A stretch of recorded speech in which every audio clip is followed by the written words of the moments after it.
체휼하시는 예수님이란 제목으로 하나님의 말씀 보도록 하겠습니다. 홈커밍이라는 것은 집으로 돌아온다라는 의미예요. 그래서 믿음을 가졌으나 잠깐 신앙을 쉬고 계신 분들, 그리고 육신의 가족들과 또 영적인 가족들을 위해서 다시금 하나님의 품으로, 예수님 품으로, 그리고 영적인 고향으로 돌아올 수 있도록 그런 바라는 마음에 목양교회가 홈커밍데이라는 데이를 열었습니다. 모쪼록 새로움이 가득하고 새로운 시작이 되는 오늘이 되기를 축복드립니다. 그리고 예수님 품 안에서 많이 행복했으면 좋겠습니다.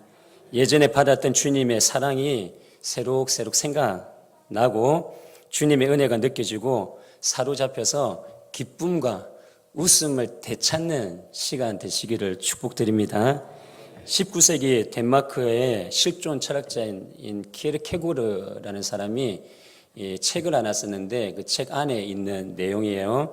한 왕자가 어느 날 말을 타고 사냥을 나갔다가 시골에서 아름다운 한 여인을 만나게 됩니다. 천사와 같이 맑고 깨끗한 여인이었습니다. 그래서 왕궁으로 이 여인을 같이 이렇게 왕궁으로 돌아가서 이 여인을 생각하면 생각할수록 계속 생각이 나는 거예요. 그래서 왕자의 권세로 이 여인을 데려오고 싶은 마음이 있었지만 이 왕자의 권세로 데리고 오면 그것은 사랑이 아니다라고 이렇게 여겨서 고민하기 시작했습니다. 어떻게 나의 사랑하는 이 진심을 알려줄 수 있을까? 신분 차이도 있지만 아무것도 아니고 모든 문제를 책임지겠다는 것을 어떻게 알려줄 수 있을까? 그녀가 과연 나의 사랑을 받아주고 또 나를 사랑할 수 있을까? 이런 고민을 왕자가 했던 거예요. 이런저런 고민 끝에 그는 왕궁에서 입고 있던 옷을 벗어버리고 평복을 갈아입고 난 후에 시골 마을로 갔습니다. 그곳에서 방을 하나 구해가지고 목수 생활을 합니다. 가난한 사람들과 어울리는 일도 하고 교제도 이렇게 나누게 되죠. 그 마을의 풍속도 익혔습니다. 그러다가 마침내 사랑하는 여인과 사귀게 되었습니다. 사랑을 고백하게 돼요. 그리고 왕자가 자초지종으로 이렇게 얘기를 하면서 사연을 얘기를 해요. 그녀는 감동을 받고 왕자의 사랑을 받아들이고 함께 왕궁으로 들어왔다라는 해피엔딩의 이야기입니다. 그런데 이 한 이야기가 하나님이 이 땅에 보내주신 예수님의 이야기를 담고 있다라는 거죠. 이러한 인간이 되신 예수님께서 이 땅에 오셔서 하신 일에 대해서 오늘 본문은 기록을 하고 있는데요. 마태복음 8장 16절은 이렇게 말씀하세요. 저물매 사람들이 귀신 들린 자를 많이 데리고 예수께 오거늘 예수께서 말씀으로 귀신들을 쫓아내시고 병든 자들을 다 고치시니 날이 저물어 갈 때 각종 질병 들린 자들과 귀신 들린 자들을 사람들이 예수님께 데리고 오는 거죠. 그랬더니 예수님께서 그들을 불쌍히 여기십니다. 한 명도 빠짐없이 불쌍히 여겼기에 다 고쳐주세요. 그런데 예수님께서 온갖 병자들을 고치실 때 한 번에 모아가지고 치유함을 받을지어다, 귀신은 떠나갈지어다, 이렇게 고치시지 않으셨어요. 어떻게 고치셨느냐 하면 누가복음 4장 40절을 보면 해질 무렵에 사람들이 온갖 병자들을 데리고 나오매 예수께서 일일이 그 위에 손을 얹으사 고치시니 일일이 하나하나 이렇게 손을 얹어가지고 안수하면서 이렇게 질병도 고치시고 귀신도 쫓아내 주셨던 거죠. 그러면 언제까지 일일이 이렇게 한 사람 한 사람 고치셨는가? 마태복음 1장 34절 35절은 또 이렇게 말씀하세요. 예수께서 각종 병이 든 많은 사람을 고치시며 많은 귀신을 내어 쫓으시되 귀신이 자기를 알므로 그 일하는 것을 허락하지 아니하시니라. 새벽 아직 밝기 전에 예수께서 일어나 나가 한적한 곳으로 가사 거기서 기도하시더니, 그러니까 언제까지 고치셨느냐 하면 새벽 아직도 밝기 전까지, 다른 말로 말씀드리면 아스름한 새벽까지 일일이 한 영혼 한 영혼 손을 얹어가지고 안수하시면서 고치셨던 거예요. 얼마나 힘드셨겠어요. 진이 빠지고 정말 힘들었을 것입니다. 그런데 예수님께서 한 영혼 한 영혼 허투루 대하지 아니하시고 귀하게 이렇게 한 영혼 한 영혼 고치신 걸 보게 되죠. 무엇을 알 수 있습니까? 우리를 불쌍히 여기시는 예수님의 사랑을 느낄 수가 있는 거예요. 불쌍히 여기시는 사랑이 아니면 할 수 없는 행동인 것입니다. 맹인 두 사람이 있어요. 길을 가다가 이제 예수님이 오신다라는 소식을 듣고 그 자리에 턱 앉아요. 그리고 예수님이 지나가시는 그 모습을 보고 이 두 맹인이 큰 소리로 예수님을 부르십니다. 주여, 우리를 불쌍히 여기소서. 안 들으시는 것 같아요. 그래서 더 큰 소리로 이렇게 외쳐요. 주여, 우리를 불쌍히 여겨 주옵소서. 예수님께서 맹인들의 외침을 들으십니다. 그리고 그들을 부르시고 이렇게 말씀하세요. 마태복음 20장 32절 34절 말씀인데요. 예수께서 머물러 서서 그들을 불러 이르시되 너희에게 무엇을 하여 주기를 원하느냐? 이르시되 주여, 우리의 눈뜨기를 원하나이다. 예수께서 불쌍히 여기사 그들의 눈을 만지시니 곧 보게 되어 그들이 예수를 따르니라. 할렐루야. 주여, 우리를 불쌍히 여겨 주옵소서. 이렇게 맹인들이 외치니까 예수님께서 정말 불쌍히 여겨 주셨어요. 그래서 그들의 소원, 눈을 뜨게 하여 주옵소서 기도했더니 주님께서 불쌍히 여겨 주심으로 인하여서 눈뜨게 해 주신 걸 믿으시길 바랍니다. 사랑하는 여러분, 예수님께서 불쌍히 여겨 주시면 내가 가지고 있는 문제들이 해결되고 치유함을 받게 될 줄 믿습니다. 주님이 불쌍히 여겨주시면 곤고한 삶이 촉촉한 옥토와 같은 삶으로 변화되게 될 줄 믿습니다. 한 권사님이 계세요. 한 권사님이 계신데 이 권사님이 예수님을 믿기 전에 남편이 없이 두 아들을 키웠던 거예요. 오랜 날 동안. 그러다가 두 아들을 키워야 되니까 노가다판에 뛰어든 거예요. 그래서 남자들과 부딪히면서 이렇게 그 노가다에서 일을 하시면서 두 아들을 키웠어요. 이렇게 페인트 칠을 하다가 사다리에서 떨어져 가지고 다치기도 하고, 그러면서 두 아들이 이제 맡겼으니까, 하나님이 맡겨주셨으니까 열심히 키우세요. 여자 혼자 두 아들을 키운다는 게 쉽지 않죠. 그래서 너무 힘들어 술에 의지를 이제 하게 되는 거예요. 그래도 감당하기 쉽지 않은데, 그것도 감당하기 쉽지 않은데 몸에 커다란 질병이 또 찾아와요. 그래서 매일 저녁마다 통증을 참지 못해가지고 이리 구르고 저리 구르고, 그것도 감당하기 쉽지 않은, 이리 구르고 저리 구르면서 감당하기 쉽지 않은 그러한 삶을, 힘겨운 삶을 살았던 걸 보게 되죠. 이 삶의 모습을 주님께서 불쌍히 여겨 주셨던 거예요. 주님께서 불쌍히 여겨 주셔가지고 예수님, 하나님이 권사님에게 예수님을 만나게 해 주셨습니다. 그리고 난 후에 놀라워요. 술을 끊어요. 그리고 교회에서 하나님만 바라보고 사셨어요. 그랬더니 몸의 질병도 고친 줄 믿으시길 바랍니다. 그리고 교회에서 일평생 집 삼아서 교회에서 사시는 거예요. 그러면서 모든 일들을 다 감당하시면서 지금도 그렇게 사시고 계세요. 하나님이 권사님을 불쌍히 여겨 주심으로 인하여서 은혜를 베풀어 주신 거죠. 그랬더니 하나님께서 더 큰 은혜를 주셨는데, 그것이 무엇이냐 하면 두 아들이 목회자의 길을 걸어 목사의 사명을 또 감당하면서 이렇게 생활하고 있죠. 이 얼마나 큰 축복이에요. 사랑하는 여러분, 주님이 불쌍히 여겨주시면 되는 거예요. 주님이 불쌍히 여겨주심을 이렇게 받아 누리시면 되는 것입니다. 그러면 나의 곤고한 삶이 정말 옥토와 같은 삶으로 변화되게 될 줄 믿습니다. 그 놀라운 은혜를 갈망하고 사시는 복이 있기를 축복드립니다. 여기서 우리가 간과하지 말아야 될 것이 있어요. 그것이 무엇이냐 하면 이 땅의 삶은 현실이다라는 거예요. 자 보세요. 우리를 불쌍히 여기시는 예수님의 모습을 오늘 본문에서 어떻게 표현을 하고 있느냐면 17절을 보면 이는 선지자 이사야를 통하여 하신 말씀에 우리의 연약한 것을 친히 담당하시고 병을 짊어지셨도다 함을 이루려 하심이더라 라고 이렇게 말씀하고 있어요. 이 글은 마태가 이사야의 글을 인용한 거예요. 어디서 인용했냐면 이사야 53장 4절에서 인용한 거예요. 그래서 이사야 53장 4절 말씀을 보면 그는 실로 우리의 질고를 지고 우리의 슬픔을 당하였거늘 우리는 생각하기를 그는 징벌을 받아 하나님께 맞으며 고난을 당한다 하였노라 라고 이렇게 기록하고 있어요.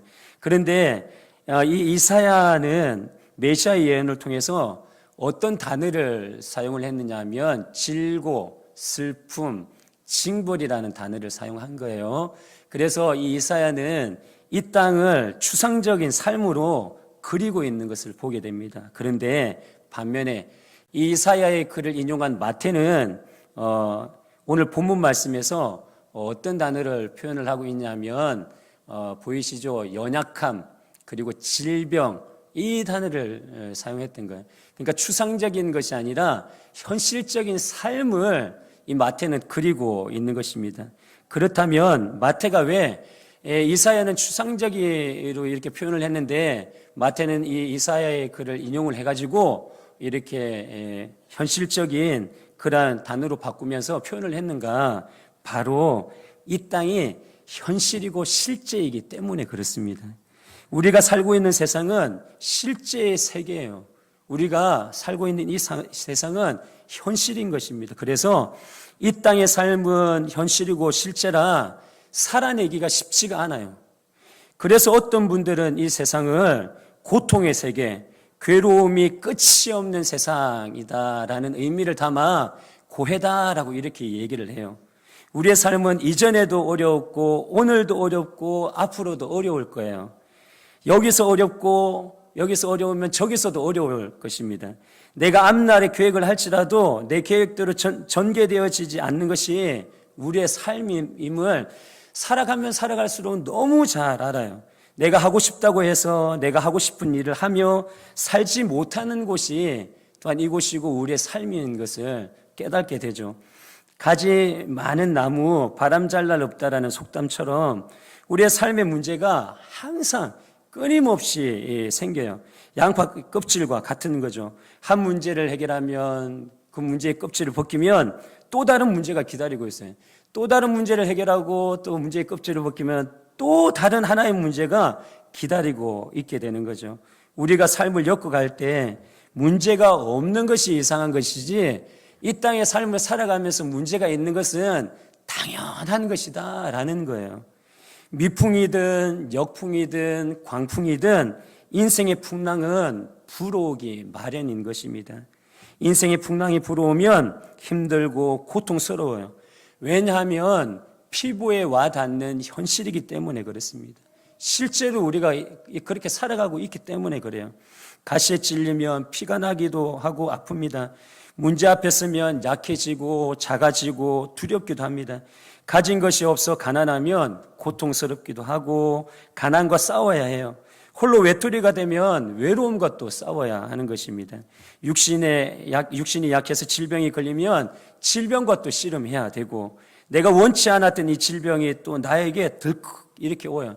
들컥 오는 이 질병을 거부해도 이 질병이 나를 떠나가지도 않아요. 나를 아프게 하고 인생을 위협하게 하는 것을 보게 되는 거죠.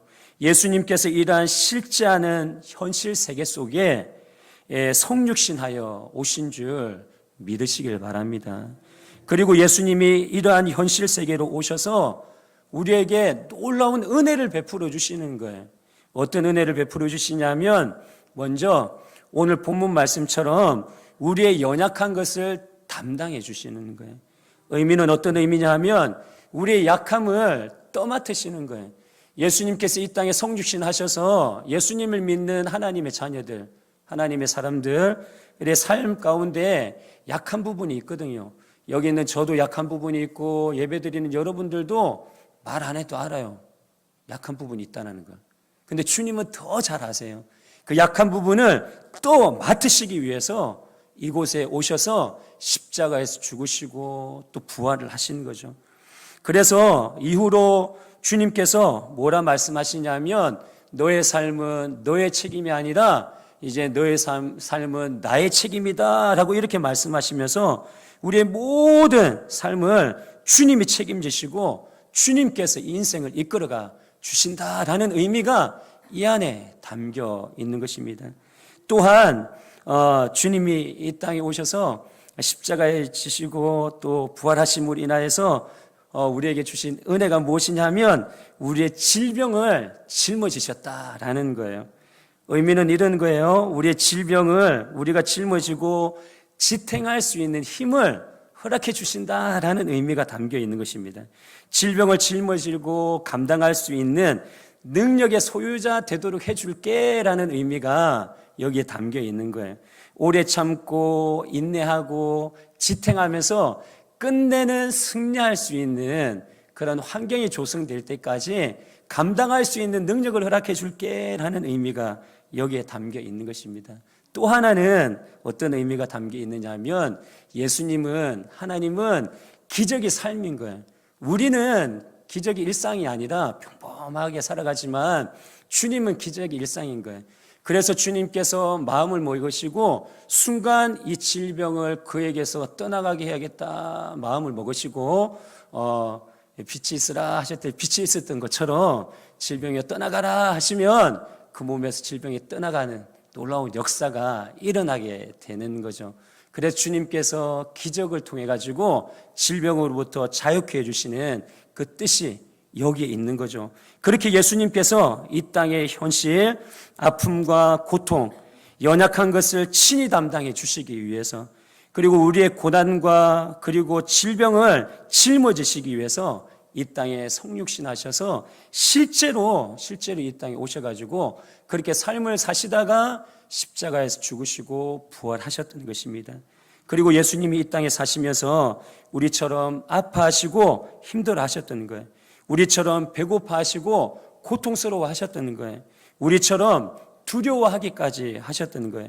그래서 히브리서 4장 15절을 보면 우리에게 있는 대제사장은 우리의 연약함을 동정하지 못할 이가 아니요 모든 일에 우리와 똑같이 시험을 받으신 이로되 죄는 없으시니라 라고 이렇게 기록을 하고 있죠. 그런데 개역 한글에는 지금 이 본문은 개역 개정이거든요.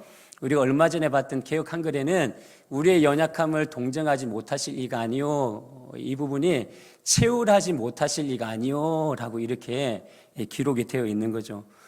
예수님께서는 이 땅에 오셔가지고 우리가 겪고 있는 모든 것들을 다 겪으시는 거예요. 하나님과 동등하신 예수님께서 우리와 똑같은 성정을 가지고 이 땅에 오셔가지고 모든 것들을 똑같이 겪으시는 거예요. 똑같이 겪고 난 후에 십자가에 달려 죽으시고 부활을 하신 거죠. 그래서 나보다 나를 더 잘하시는 분이 누구냐 하면 예수님이세요. 하나님과 같은 전능하신 분, 이 땅에 우리의 성정을 가지고 우리가 겪는 모든 것들을 다 겪으신 이분이 나의 필요를 가장 잘하시고 나보다 주님이 나를 더 잘하시고 필요도 더 잘하시는 분이 예수님이시고 하나님이심을 마음 가운데 새기는 이 시간 되기를 축복드립니다. 그래서 예수님을 의지하며 살아야 되는 거예요. 예수님을 의지하며 살아갈 때, 주님을 믿고 살아갈 때 주님께서 순간순간 이 약함을 떠맡으시고 그리고 연약하고 부족한 고난, 아픔 이런 부분들을 짊어지실 수 있도록 감당해내시고 또 순간 자유를 허락해 주심을 믿으시길 바랍니다. 그래서 이 예수로 인하여서 소망이 있는 거예요. 왜요? 하나님이신 예수님께서 우리와 똑같이 채울하셨기 때문에 그래요. 우리가 아파하는 것, 고통스러워하는 것, 힘들어하는 것, 어려워하는 것, 두려워하는 것, 무서워하는 것, 모든 것들을 다 아시는 하나님이세요. 그래서 하나님이신 예수님은 진정 우리에게 힘이 되어주시고 도움이 되어주실 줄을 믿으시길 바랍니다. 막연함이 아니라 정확하게, 막연함이 아니라 디테일하게 주님께서 우리에게 찾아오셔가지고 도와주실 거예요. 그래서 여기 있는 이도우 목사가 지금 이곳에 있는 거예요. 세상이 말하는 신과는 차원이 다른 분이 하늘에 계신 하나님이시요 또한 예수님이심을 마음 가운데 새기고 또 돌아가시는 은혜가 있기를 주님 이름 축복드립니다. 사랑하는 여러분, 우리를 사랑하셔서 십자가에서 죽으시고 부활하심으로 소망을 주신 예수님을 정말 의지하며 사시는 저와 여러분 되기를 축복드립니다. 생각해 보세요. 이 땅의 삶을 살아가면서 모든 것들을 다 겪으신 이 주님께서 나의 연약함을 떠안으시고 모든 삶을 책임지신다고 그러셨다면, 그리고 질병, 그 고난들을 또한 짊어지신다고 그러셨다면, 그리고 감당할 수 있는 능력을 주신다고 하셨다면, 그리고 결국은 그렇게 예수님을 의지하면서 살다 보면 승리를 주시는데, 승리를 주신다고 하셨다면, 여러분, 예수님께서 십자가에서 우리의 연약함을 친히 담당하시고 짊어지시는, 그리고 감당하고 지탱할 수 있는 이 힘을 주신다라고 그러면 의지할 이유가 있지 않겠습니까? 이 예수님을 의지하며 사시는 저와 여러분 되기를 축복드립니다. 키 작고 아담하신 하늘의 소망을 품고 사시는 집사님이 계세요. 키가 작고 아담하신 집사님께서 몸이 많이 좋지 않으셔서 신방을 했습니다. 그래서 신방 가서 봤더니 구토도 하시고 통증도 있으시고 식사도 못 하시는 거예요. 원인이 무엇인가 보니 위에 커다란 이 속에 있는 위에 커다란 혹이 있다라는 거였습니다. 악성은 아니지만 몸에 있는 혹이 너무 커서 수술을 해가지고 제거를 해야 된대요. 그런데 수술하지 못하시고 또 수술하기 싫어하시더라고요. 그래서 이유를 물으니까 이유는 이거였어요. 자녀에게 짐이 되는 것 같아서 수술하지 않고 있어요라는 그런 느낌이었습니다. 여기까지 살아온 삶의 이야기를 들으면 그래도 감당할 수 있겠구나, 잘 지탱하고 계시는구나 라는 생각이 들어요. 그런데 그 다음에 이 이야기를 또 하시더라고요. 그래서 제가 놀랐는데, 이 키가 작고 아담한 집사님에게 이남 일녀라는 자녀가 있어요. 지금은 막내 아들은 결혼을 해서 가정을 꾸려가지고 손주를 낳고 잘 살고 있어요. 그런데 문제는 큰 아들과 딸이에요.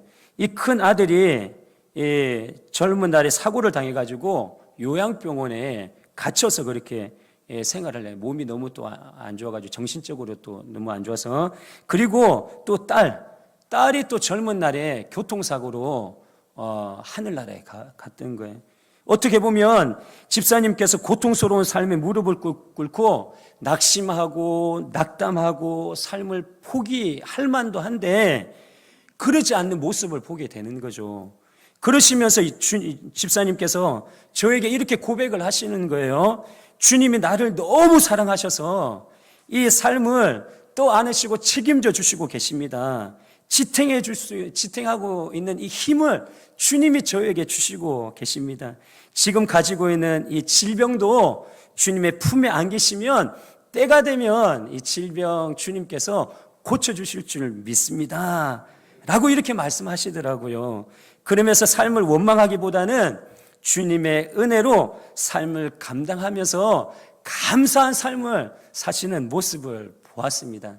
사랑하는 여러분, 예수님이 우리의 삶을 책임지시고 오래 참고 인내하고 지탱하여 감당할 수 있는 능력을 주신다면, 그리고 기적의 삶이신 주님께서 순간순간 삶의 마디마다 찾아오셔가지고 정말 세상이 말하는 기적을 주신다면, 여러분, 그렇다면 이 주님을 믿고 의지하는 이 삶을 살아간다면, 여러분, 이 땅의 미래가 불확실하고 또 문제의 연속인 이 땅에서 삶을 살아가며 두려움이 몰려오고 그리고 아픔이 몰려올 때 여러분 무엇이 두렵겠습니까?